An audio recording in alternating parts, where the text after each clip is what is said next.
Ladies and gentlemen, welcome to another edition of the Aloha Pools and Spas Deep Dive Podcast. I'm John Watts along with Brad Cook, and today, who do we have, Brad? We have the founder and owner of Thursday's Pools, Mr. Bill Khamis. And I have to tell you, to get Bill to do this was not a huge undertaking, but he had to think about it because he had turned down podcasts before. So it's a huge honor for me. And then not only did he allow us to interview him, he allowed us to interview the first part the second time because we had technical difficulties. And Bill, I really hope today's 10 or so minutes doesn't end up with another technical difficulty. But anyway, so welcome, and I appreciate you doing this and look forward to hearing your story. Fascinating story. I love stories like this, that where you start a business and grow it like you did. And boy, did you guys ever grow your business. So take us back to your, tell us, this is your life, Bill. Tell us about your childhood and bring us on up to kind of the present. Man, Brad, well, first of all, you make me feel too good about that. So don't build me up too much, man. Believe me, I just want to be like you guys. So, which is really a lot of the reason why I agreed to do this, because we've known each other a long time now, and we go way back. And so I know what you guys stand for, and I want to support that all I can. I appreciate that. But man, you are asking me to go back. So this is kind of the story of how I got into the fiberglass sense. So right, it really started like when I was a teenager. Before I could drive, I would fly radio control airplanes. And in that club, they would meet once a month. I actually used to sell them a couple of the radios because you could buy electronic kits and assemble the radio for a fraction of the cost. But you had to just be very meticulous, in soldering everything. So they kind of knew that, this teenage kid would sell them the radios. But what happened, I was lucky enough to get into a radio control helicopter at the time. And it was the only one that was available, but it was a good size helicopter. I mean, a good 4 foot long, I would say. But the only body available was like a military style. And everybody wanted that Cavan Jet Ranger, the full fuselage body for the helicopter, but it was not available. Helicopters were just coming out in the whole radio control industry there. So I ended up building one out of fiberglass and got the resin from the automotive, the auto supply store in little bitty pints of resin, right? And little bags of fiberglass, actually. So, but I built some bodies, and believe it or not, I ended up selling some to the model airplane club guys. Right. So I enjoyed all types of building, whether it was steel, paint, fiberglass. But the fiberglass was so cool because you're basically taking a liquid with no form or shape and building a finished product with a surface. And I just fell in love with the whole fiberglass side of it. But then a manufacturer here in town that built NHRA dragsters, they needed them painted, the fiberglass pieces, steel pieces. And since we were painting, we were painting cars at the time, like every other 16-year-old, right? So this is, you're 16 years old dealing with this, dealing with the NHRA guys, right? Yes. Yeah. So with the manufacturer who sells to all the NHRA guys. So we ended up started out painting the bodies, the cage covers, stuff like that, wings that they had for them. And then we realized, wait a second, these fiberglass parts, they're paying considerably more for the fiberglass part than they are the paint job, So we figured if we could start building them, and we did. So we started with little cage covers and then wings and canopies, then ended up being the full, NHRA roadster bodies and stuff like that. So we would build the fiberglass and paint them, which, we thought that was great. That was two sources of income. But the reality was the fiberglass was more profitable and a much more exciting um, Uh, product to build. So at that point, now, we're probably pushing 18, 19 years old. We were, well, actually, no, I got to go back. When I was doing the helicopter bodies, I couldn't buy enough of those pints of resin at the right. at the auto store. So I found out there's a place downtown, Superior Oil, where you could buy resin in 5-gallon cans or jugs. And I was just amazed. So now, and believe it or not, at that time, I didn't have my driver's license. I was 15. Right. So my brother drove me downtown. The guy came out and he's like, well, who is this for? And he found out, Right. we had no paperwork. We weren't registered with EPA, nothing. So he literally gave me that 5-gallon of resin. But the reason I mention that is fast forward a few years and we were buying drums of resin from the same guy. Exactly. A couple more years, we were buying totes. But then you fast forward till current time, and we ended up being their largest purchaser, buying tankers, every single day. You A went day. from pints, or is that right? Pints or half pints of the product? And the point is, with the same supplier, Brad, that's the point I want to make. I mean, talk about loyalty. And even the same glass suppliers that we used back then, we stuck with the same ones till the Owens Corning glass, Right. actually, is the only glass that we use. So to this day, we stuck with the same ones. But then it ended up we were building the NHRA race car bodies and just all of the parts. And that's where the fiberglass side of it just kept growing. Higher end cars, higher end paint jobs. And that got us into painting race car parts. Well, it turned out if you could build those race car parts, we could make a lot more money, we figured out. So we were building NHRA dragster parts and painting them at that time. So that's how we got, at this time now we're starting to buy drums and even totes of resin. Right. Fast forward a few more years, from the same supplier, we were buying tankers, 1 tanker a day. So For the purpose of building swimming pools at this for the point. pool. Oh, okay. Yes, Okay. yes. Okay. But what happened? We built the race car parts, which went on to bigger and bigger parts. We built the race car bodies, and back in the 80s, as you remember, I wanted to build fiberglass boats. So we were going to get into the boat manufacturing. Right. Government came up with the 10% luxury tax, completely crashed the market. So I got familiar with markets crashing, as a young kid. Put everything into building the boats. Still have one of them to this day, by the way. But one that you built? Yes. Yeah. Both that you built. Okay. Yeah. I'd love to see that. And it's a 22 foot, by 8 foot wide runabout. So Still floats? Man, it actually runs good. It was. Oh, wow. Okay. We were the second company in the U.S. to get a OEM approval for a Volvo Penta's duo prop. So this was back when Volvo Penta came out with the 2 props, they counter rotate. So it literally backs up like a car, which is different. There's no prop walk like in other boats.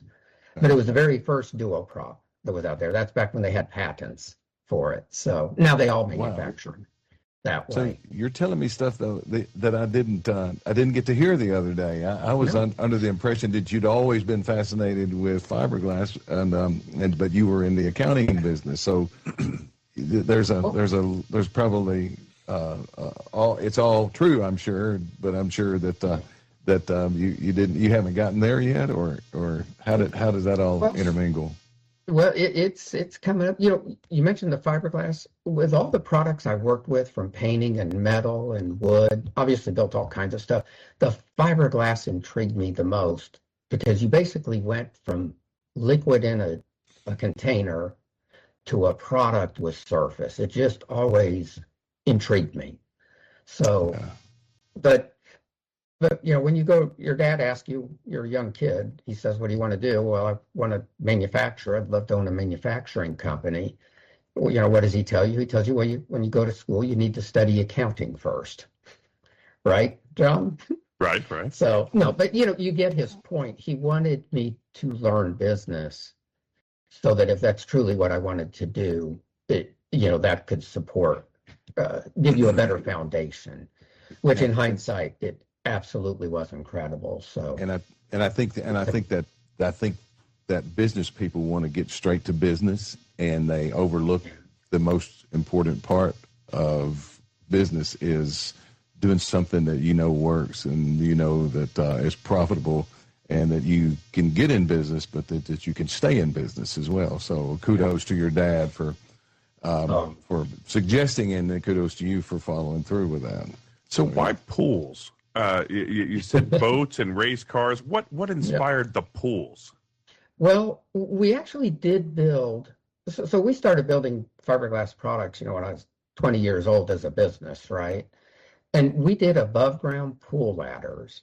So we got exposed to the pools and the pool products way back when. It was just the Pool and Spa Association, right? Which has evolved a couple of times, as you know.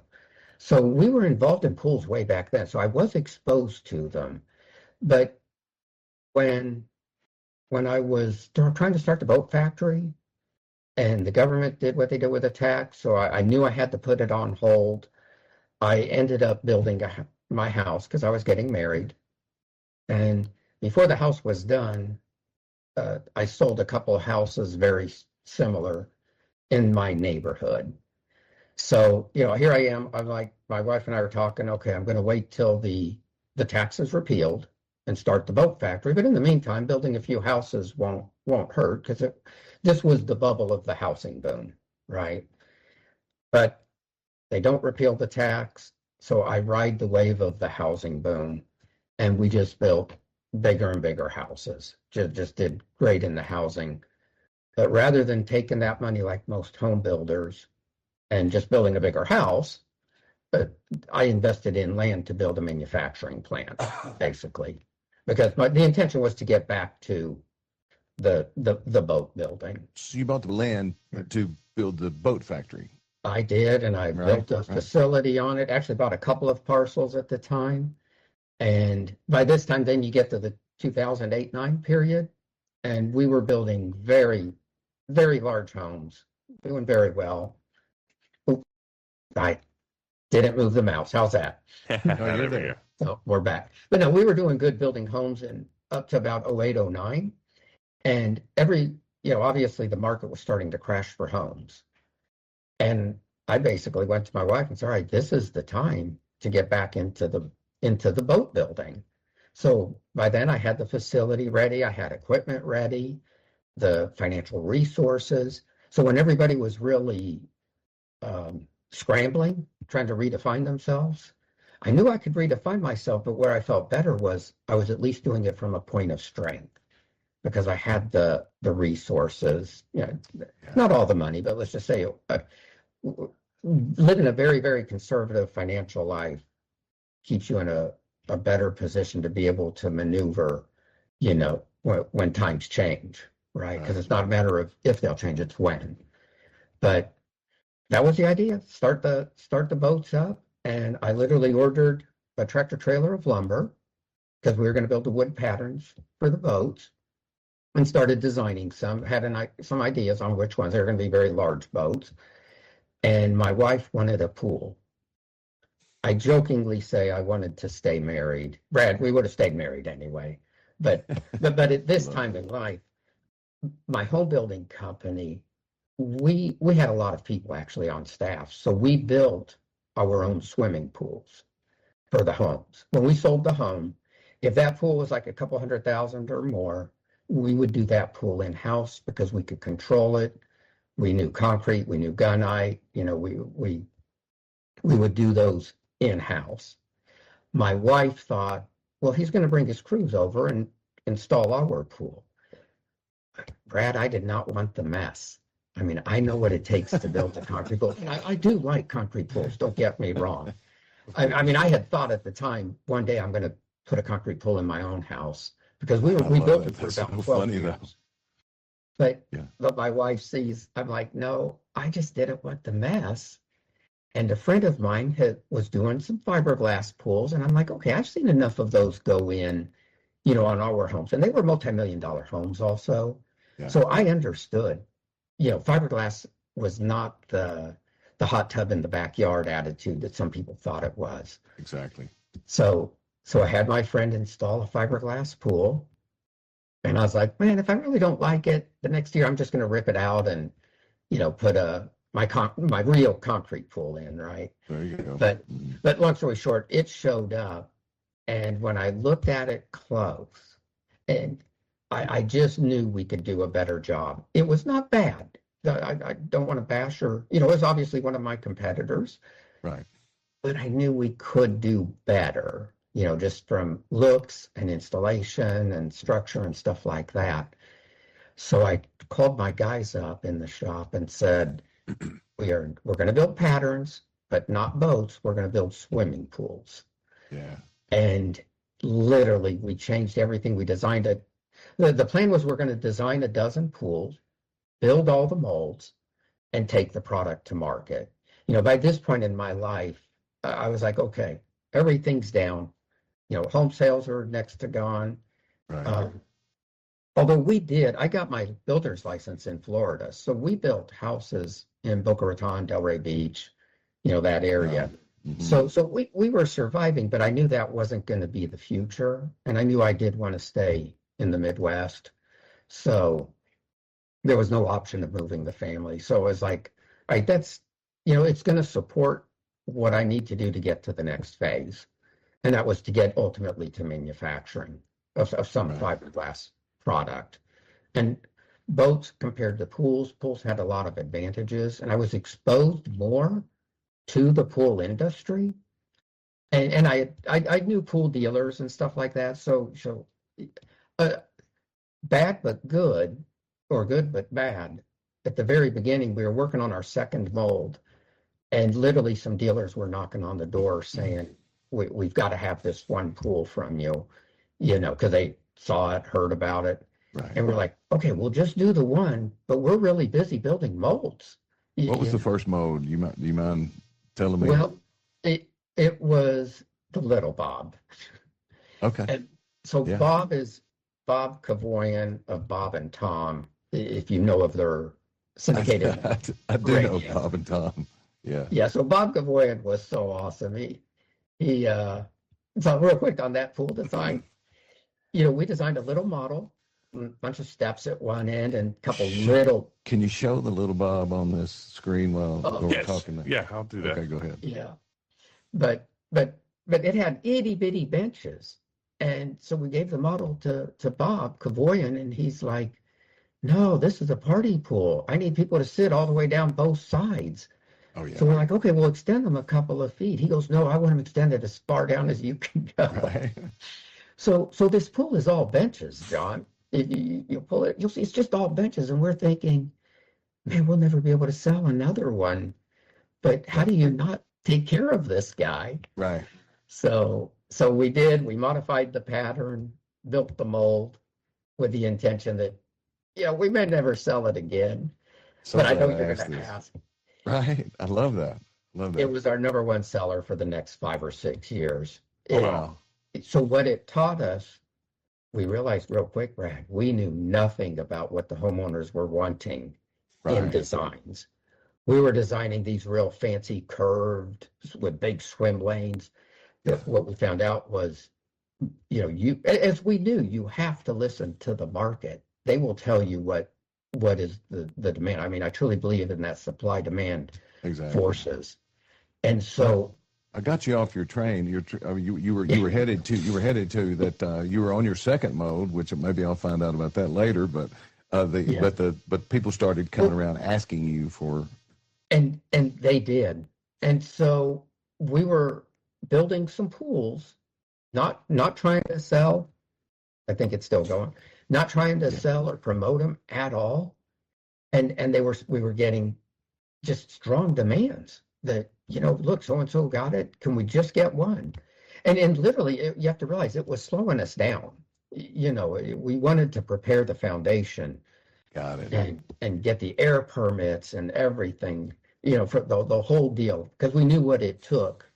Um, at least we thought we felt like we knew what it took to build the foundation, which was to have the molds, have the facility, have like all of the procedures in place to make it scalable. Too many people, as an accountant, I saw it just being exposed to all the other businesses, and very, very fortunate in the accounting because of what it did expose me to. I saw a lot of ways that we didn't want to do it. We really wanted to build that foundation, approach it slowly, and then it's much more scalable so that you're not going back and having to redo stuff. So we wanted to build the molds just as rock solid as could be. So that's what you wanted to do. Is that what you ended up doing, or did you have to turn the business down, or did you find a balance? Man, it was a rough balance. We did turn a lot of it down, but it did make us very much aware of how strong the demand was going to be. So it was always a balance. Basically, for 15 years, we have never not had construction equipment on site. We knew we had to grow. We knew we had to expand. And so, like right now is about the only time we don't have excavators, earth movers, construction equipment, cranes on site. I think we're at the point where we've developed all that we're going to develop as far as the property size, the facility size, the campus, all of that good stuff. Right. But so, I mean, and not to, but to brag about it. Okay, so. No, go ahead. So, no, go ahead. You're going to ask. I'll let you ask. Well, it was, well, I was going to ask about the second pool, and then I was thinking about all the construction that you've got going on. You've got a big facility. I'm coming up there next week, and I've heard about it and seen pictures of it, but I can't imagine that I think you put out 3 new molds last year at least, or between last year and this year, so you've got at least 3 new, and you're getting into a growing category here, and I can let you talk more about that in a little bit. Yeah. But it sounds like you may be putting a hold on any more construction by building, but I was assuming you've got one shop where you're out there tinkering with molds and new designs, I'm assuming. Yeah. No, correct. So when you get here, you'll see the land's all developed. It's 104 acres with, more than a few 100,000 square foot of manufacturing facility. Whoa. In the manufacturing is a pattern shop. So yeah, we were able to build a few of the molds, new ones last year, some big, some small. I'm going to wait for you to tell me which ones you think are going to, be good. Are going to sell better. Do you have a favorite in them, or? Well, you cut out there. Say it again. Oh, do you have a favorite in any of those new designs? In the new designs, well, the Mac Daddy, and it's got a counterpart that I don't remember the name of it. It's changed up a little bit, but the Mac Daddy is one that I brought in because it's got a tanning shelf in it, a nice big set of entry steps, a hot tub in it, and a long swim lane. And when you look at it broken up into parts, you think, well, that 8-foot swim lane is kind of small, but it's 8 by 40. But when you look at it, all the surface water there, and so imagine yourself on a float. There's a lot of pool there, and there's a lot of surface area there. So I spend a lot of my time when I'm in a pool. I spend most of my time laying on a $7 or $8 blow-up mattress, and that's just like I've got this one that's thick enough to hold me.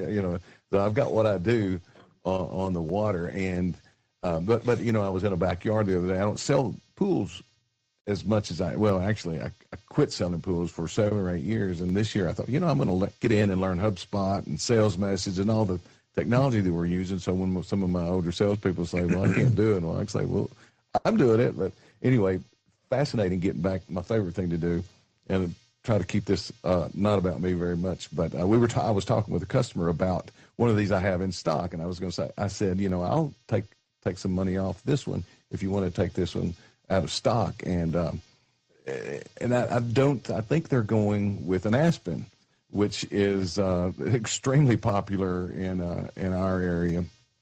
But that the objection of that 8x40, I just think there's a lot of room in that pool, and it's really cool. And I'm not a huge fan of year-round hot tubs from a daily perspective, but I said they were talking about hanging out with their adults. They have adult area, and I said, why don't you take this pool and make the hot tub, not a hot tub, but just part of the pool. We put a stilling line in where you fill one body of water, and and we put a skimmer and a drain and jets in there just to make sure water's turning over appropriately, but it all be tied to one filter system. And then we can valve it to where if you want to have a little bit of fun with it, during the season, you take your heat pump and valve it to where all of the water that you're pulling from the pool is, or you're heating this. You can make it where you can heat only the pool, or you can heat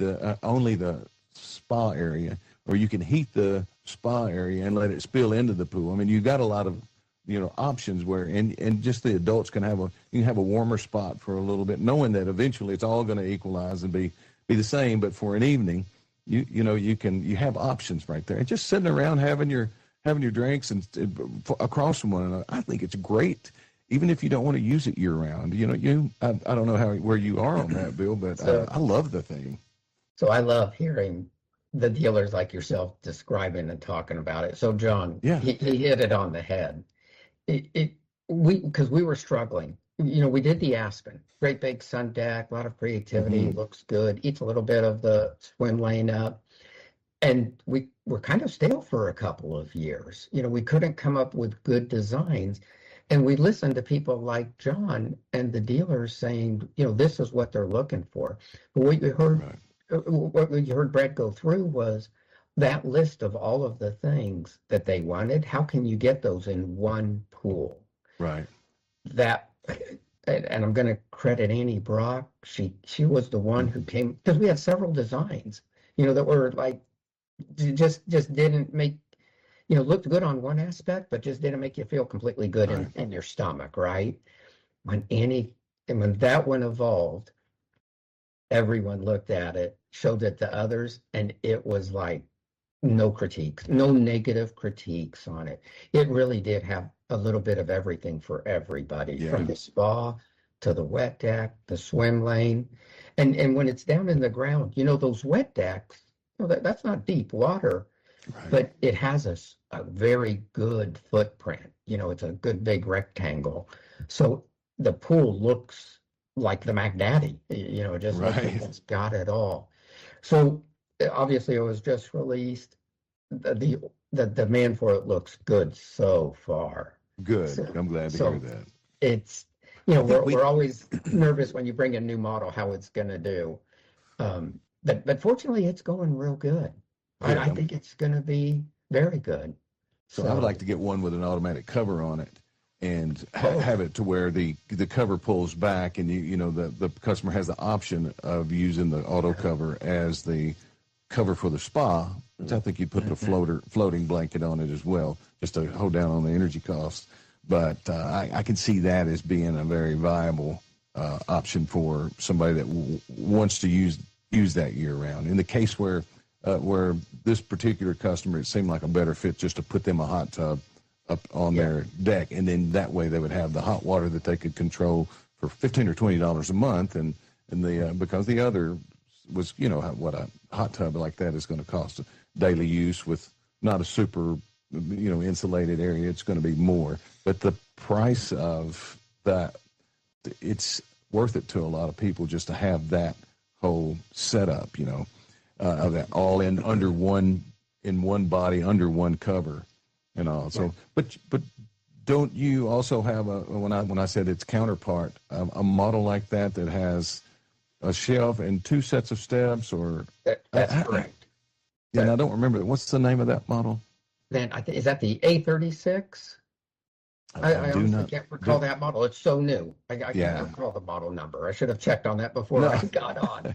I do know the design because I was a big part of building it, actually. Okay, So, so do you remember what does it have a set of steps on the end and then two both ends. shelves It steps on or both ends and shelf to step? sun deck in the middle. Okay, right. Yes. Yeah. And what's good Yes. about Yeah. those, So if you can imagine it, go ahead. yeah. Well, what's good about those models you're describing, the auto cover, because of the rectangle, you can put the under track, Hmm. perfect setup for the auto covers. Yeah, So, yeah. That's all we like to do on auto covers. It just makes so much yeah, sense to keep the friction off the cover by keeping it where it's only rolling over the top of the water. So yeah, yeah, so and that goes with Aspen and Little Bob's, Little Bob LX, and a lot of your models are rectangular and easy to cover in that manner. yeah. And Um, when you do the under track, my gosh, it just is a good finish. You have so so many options. and the first beach entry fiberglass pool I've ever seen, and as far as I know, the only company in the world that makes beach entry fiberglass pools is this guy right here. Yeah. Uh, and the reason I thought of that because is we built a Sandal Beach, the curvy one, and the guy Mhm. wanted an auto cover on it, and we it turned out really well. We're really proud of it. But the auto cover, the only thing that he complained about, and maybe I should have ran the auto cover a little bit longer, but the cover ended and there's a gap because we sloped the concrete down to the beach entry. And so the Yeah. beach entry really starts, or the entry starts out in the concrete. And so, but automatic pool covers, we use the same company. You guys are practically next door to in the Oh, world. they are. Yeah, and they're an excellent company to do business with. I need to get them on, but they created edge bar, the edge that pulls the cover out there, and I think the customer is satisfied, at least that we were going the extra mile to try to make sure that end, like the tennis, if they throw the dog a tennis ball, and it rolls down it rolls under the cover there. That was, and maybe I get with your people when you guys say, well, you should have made the cover 4 feet longer, and it handled that, but it turned out remarkably beautiful. However, I would have given anything if they would have just taken the rectangular one, and we wouldn't have had to sit around for another day or so trying to make that all work. But I still think a beach entry is really neat. oh, I didn't even know they existed until I started working here. yeah, for sure, and I'm sure that's been a good seller for you guys as well, right? It has. The trick there was to figure out how to build that fiberglass pool that could be it's a true beach entry. Yeah. So exactly like what you did. All you have to do is slope that concrete, and there is no edge whatsoever. And then the beauty was it's Yeah. available in the rectangle and in the freeform style. So, Yeah. but you're right, Brad. Work with automatic pool covers because they're here often. They'll make that really? cover work perfect for you. Cover it all and lays it out. So, yeah, but think about that. What other manufacturers can offer a true beach entry like that? So. Yeah, if there is somebody, I've not seen it.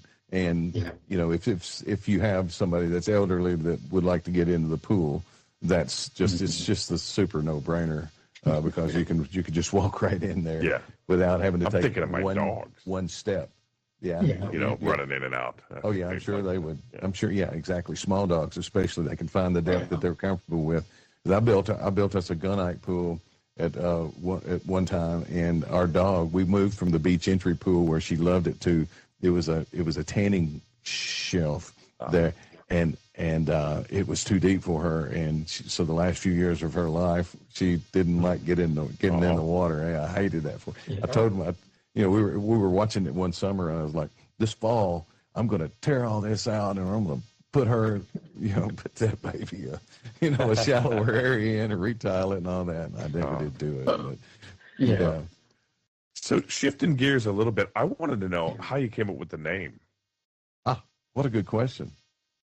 So it's my wife actually did that. So I was a home builder for a while, Mm-hmm. and when you're a home builder, you use your name. I was Khamis Builders, right?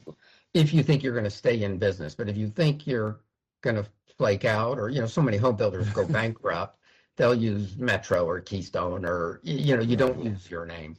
So myself, most of my family was there together. My wife, a couple of people that are working with us, and we were going through the names of what's available on the website and everything. We had researched. We were working on it for quite a few weeks, and then somebody said, "Well, what about Khamis Pools?" And it just didn't really ring a bell. It didn't. Right. It just didn't have the impact that we thought it would have, like in the housing and stuff. But my name Khamis is, my parents were Aramaic, spoke Aramaic. In English, Khamis means Thursday, actually. And so my wife said, "Well, what about Thursday pools?" And like every good husband, I looked at her and said, "Don't be silly. That's crazy. Nobody's, what does Thursday mean to anybody, And then she said, "Well, your weekend starts early with us then. You got a good tagline." Oh, nice. Yeah. Yeah. John, I made the fatal mistake of shooting it down again. Oh, no. My sister-in-law, who worked marketing for a very large company, said, "Bill, you need to think about this for a second." And she went through the list of everything that would be good about the name of Thursday Pools. Right. It's just different enough that people are going to remember it. They're going to, it's going to process in their mind. They're going to forget aqua and blue and, all the other. They not. Right. But they will They're going to confuse it. Yeah, she said, "You will be surprised because you're going to hear people call it Tuesday and Saturday." And amazingly, she was right. We have literally had people say, "Was it Tuesdays or Saturday?" Right. For some reason, there's some correlation there, and it literally happened. So I did, as every good husband should. I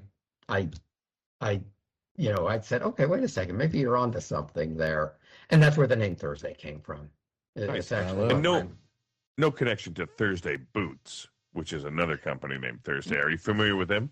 But there's Thursday Boots, and there's another Thursday company out there also in leather jackets or something, and maybe they're related to the Thursday Boots. Okay, yeah, Boots, but no connection. Nice. So,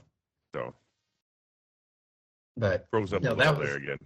Yeah, that was the quick story how we got the name, but it turned out to be great because, look, my sister-in-law had said, if people inquire about the name, that's half of it. Means it's processed in their mind much more than just hearing a name once and never relating to it again. So there was the marketing side of it. That's why Thursday. That's such a good story there when that is your last name, and wow, I did not know that. Yeah, that's great. This is really good. The bad side is how I shot my wife down, and I didn't shoot her down. But No, it makes for a better story, John. Did she tell you so now? I told you. Very much so. Very much so. But, I love it. That was where the name came. And something that Bill told me a few days ago was that somebody gave him some sage advice about advertising and hiring reps and all. And you recall what I'm talking about, Bill? I do. So what it was, John, you're talking about the business model when you're starting a business, right? And so everybody's got their method on how you put your plan together. And one of the questions was, well, you're not spending anything. What are you going to allocate for sales or sales and marketing? And when we went through the numbers, there's a lot of theory that gets into pricing and how you approach pricing. And most people, I don't want to say do it in a wrong way, but do it in a way that I kind of don't agree with. You really have to determine what the demand is of the market. What does it bear? And then you have to determine where your model can fit into there and not. And what the mistake you typically see people make is they force it. And the short answer is, if somebody says, well, I can only make this work if I force it, what should I do? Well, the answer is look for another industry, change it. It's you shouldn't do it then. And the only way our model worked at first was to put all of the money into the product itself, the cost of goods sold, the cost of manufacturing. And that allowed nothing for sales. And so we had to decide, can we approach this market, break into it from nowhere with no name, no history, no real reputation, and enter that market with zero salespeople. Right. And the short answer is the best approach is then the product has to pull the demand, rather than going out and pushing and informing and getting the demand out there, finding the demand. You need the demand to come to you and pull it from you, which meant we could have no salespeople. And to this day, we still have no salespeople. We had one salesperson for a couple of years, ended up being a great, great friend of mine, long since retired though. And it was good to get some experience and knowledge with him and from him. But we have no salespeople, John. Interesting. We just have people that take care of customers. And we have two types of customers. The dealers are our first customer, but we do still have to deal with homeowners to some degree. So, but we don't go out to any of them. There's nobody making sales calls. There's nobody going out. Now, do we look at the market, study it, evaluate it, look at geographic areas, demographics? Yeah, we do, but we do that just all here internally. Sure. We don't necessarily go out and try to send salespeople at all. So to this day, we've kept the cost in the product. And it was kind of a bad thing, Brad. It was what worried me about it, because we are a fiberglass group of people building swimming pools. We're not swimming pool people building just fiberglass shells, although I will say we are kind of now, right? But the way it started at the core, we were fiberglass people. We want to build the patterns, the molds, the product, the way we feel is the correct way. Now, the sad thing is, every one of our manufacturers says the same thing. We build the best pool, or we build this, and they'll throw buzzwords out there, this and that. I don't want to repeat them because it'll sound like you'll know who they are and stuff. Right. We don't necessarily talk about that. We want the product to do any of that speaking for us, you know. And it did. It worked.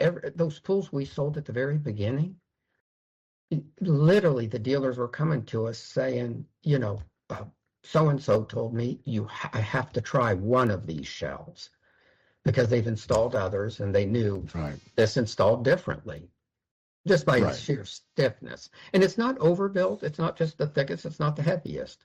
It's properly engineered. It's a very complex laminate schedule. Others brag about the number of layers, and I can't tell you that because it's a little more complex than that as to how you get there. But we have custom-made glass. We have custom-made wovings and stitch mats and everything involved in it. It is a combination of hand-laid and equipment manufactured, which is chopper gun equipment. Right. So it's a little more complex on the manufacturing. Some manufacturers are all hand-laid, some are all equipment, which is chop. Right. And that can simplify manufacturing quite a bit. The way we do it, it's about 50-50, which means you have the worst of both worlds. Okay. You just have to adjust to it. And then material-wise, it just costs a little bit more. So, but you feel like that in the engineering side of things, you feel like that you've married the hand laid with the machine laid. To give the customer, to give your product something that you can back and you feel really good about. And I think that's the true testament to that is the customers see and they like it, but they don't have the day-to-day quite like some installers might. And so I can say that the product does speak for itself, or our installers will give us feedback on the strong pools, and they definitely speak highly of your product there. So what's the future hold? What's the future for Thursday Pools? Where do you see you guys going? Well, first of all, the future should be here for the Thursday. We want to have the most stable entity that will survive well beyond me, John. So number one, the future Thursday should be here. We tried to build a facility, get the people on board, have all of the procedures, everything, documentation, the foundation built. That as industries evolve, you get down to those last few that are standing, right? You're seeing a lot of acquisitions and buyouts Sure. and stuff like that. That's our fiberglass pool manufacturing industry evolving as it should, which is a good thing. That means it stands a better chance of lasting. Right. So number one, Thursday should be here long term and on a good solid foundation to well outlast myself. That's kind of what we have tried to build. And Yeah. as Brad will see next week when he leaves, that's one of the questions I'm going to have for him is, do you think it is going to be here? Is it built so deep in the culture and everything that it will withstand those tough times? And of course, I want it to be the last one standing. But I won't be that cocky to say that. But I think it stands a very, very good chance of being here. And I could see from, I could see from here.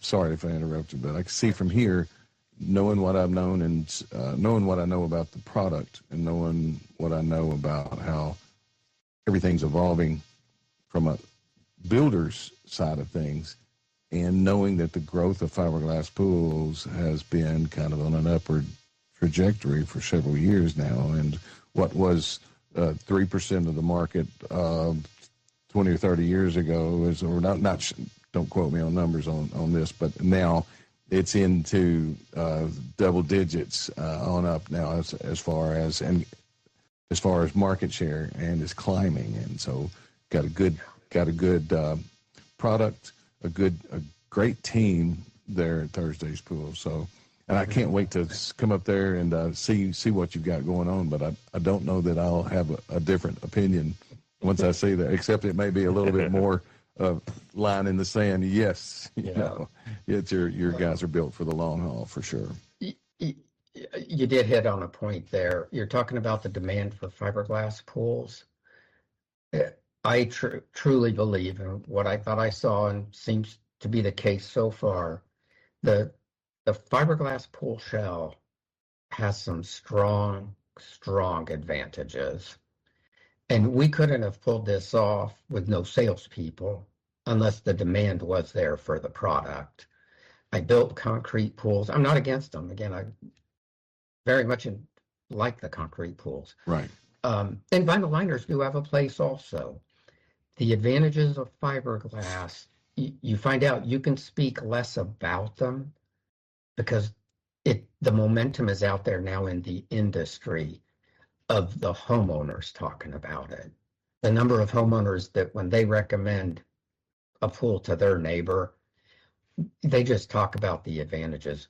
We don't have to as much, so that the fiberglass pool demand should be strong for a good little bit of time. You never know, can always be surprised, but it's going to be a little more difficult to import fiberglass pools, because in order to get any reasonable level of quality, they're going to be very heavy, right, and relative to what importing can offer. So there's a little bit. It's not that there won't be zero imports. We will get them. There'll be some. It'll eat some part of that share of the market, but there's still going to be a substantial amount left for nationwide manufacturing of fiberglass pool shells. Yeah, and it's happening now. The importing is happening now, and we look at prices on there, but there's nothing that's being done that will move you to even consider it. I can't make sense of it. We look at we're approached and we look at it, and it doesn't make sense right now. So you stack, they're stackable pools. You stack this one model up, and how many colors you're going to have? Which one are you going to run out of first? You're just going to have one color. If you're going to have one color, it does just, there's a lot of moving parts on these pools, even though they're, there's one shape, there's different colors, and there's a lot of different shapes, in your line, and you guys, I think you're good. Well, thanks. You got my vote of confidence on that. That was a good question, John. When I talked about the foundation of the entity, now this is a little bit of bragging, but why do I feel good where we stand? I'm predicting something about the future. The next question is, well, but how have you done in the past? And the one test that I think everyone went through was during COVID. And I think it's fair to say we were probably one of the, if not very few, maybe even the only plant that was able to still get resin and glass and all materials, and was prepared inventory-wise on all of them also to survive the whole COVID period and still provide product on a reasonable time basis. Wow. In other words, we never missed a beat during COVID when everybody was, it's literally in writing and publications of all the manufacturers out there saying we can't get resin, we can't get, materials, blah, blah, blah. We had over a 30-year relationship with Owens Corning, our glass supplier, and with our resin supplier. So remember that 5-gallon bucket I paid for? Right. Or didn't pay for, that I got from that company years ago. Well, fast forward over 35 years later, I could not make the economic argument that it was worth being that loyal to that manufacturer. Let's be honest, there was a little bit of friendship there that was overweighing, hey, it's worth it because I know these people this well, right? But after COVID, I can make the economic argument that by the fact that they allowed us to survive, and not wimpily. I mean, we didn't miss a beat material-wise. That was only because, those mornings they woke up and said, hey, who have we been working with for over 30 years? Who do we take care of with what little bit we can provide? That was Thursday Pools. So we can. Yeah. I was just going to say, I'm going to say that you probably paid for that 5-gallon bucket of resin at some point in time, maybe 10. Did you ever go back maybe and say, 10,000 times over? Yes. Whoever did that made a smart move there. Yeah. That man actually, I won't mention his name, but he stayed working for 5 more years in his retirement just to take care of our account. Just, stayed active. He just recently retired. We're obviously still with them, but same resins. But we worked so closely with them.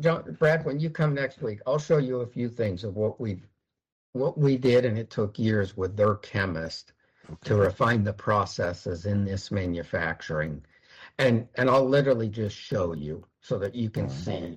We don't go out and brag about those things. I don't want to do it here as much, but you'll see it firsthand if you take a quick tour through here with me. But no, John, that's a good question. I mean, in other parts of that foundation, the entity here is it's 9001 certified, ISO, it's 14,001. So that covers you both on quality and environmental. I know we may be the only, I think, so we have a thermal oxidizer, which is for your air permit and stuff. I think at the most now there's maybe only one other company that has a thermal oxidizer, but we started it back. So what that is basically, if you say, what is it? It's a huge investment in doing what's right and preparing your air permit to be prepared for growth and stuff.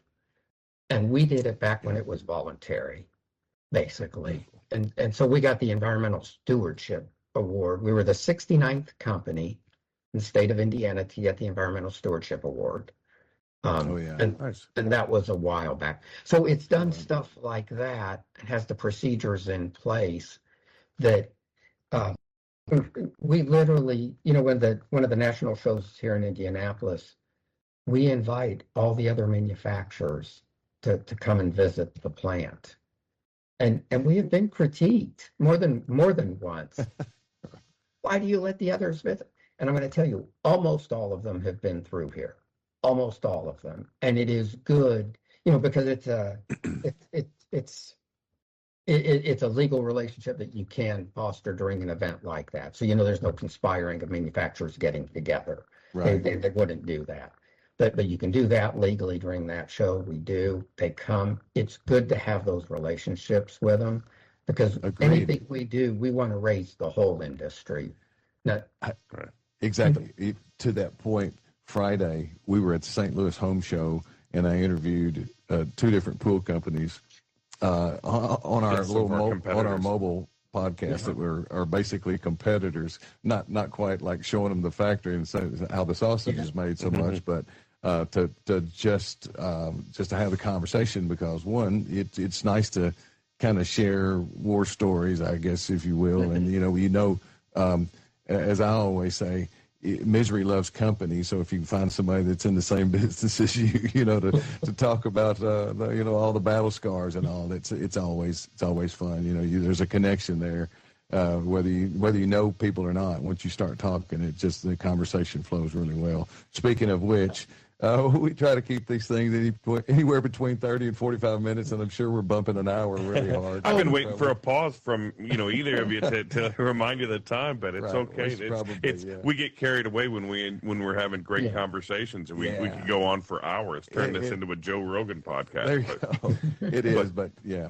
Bill, we certainly appreciate your time today. We thank you, and we appreciate Thursday Pools, and thanks for coming on. We'll have to have you on again another time, maybe in the future. We'll talk about all the fiberglass houses you built. I'm just kidding. I thought that at first when you were talking about building houses. I thought that's where we were going. Bill, I have to tell you, I can't thank you enough, because I have bragging rights that I'm the first person that got to interview. Look at that. Great Bill Khamis here. Real proud of the opportunity for that, Bill. And I appreciate thanks again. And with that, I'm going to say, this has been an episode of the Aloha Pools and Spas Deep Dive Podcast. And like we say always, Bill, dive safely.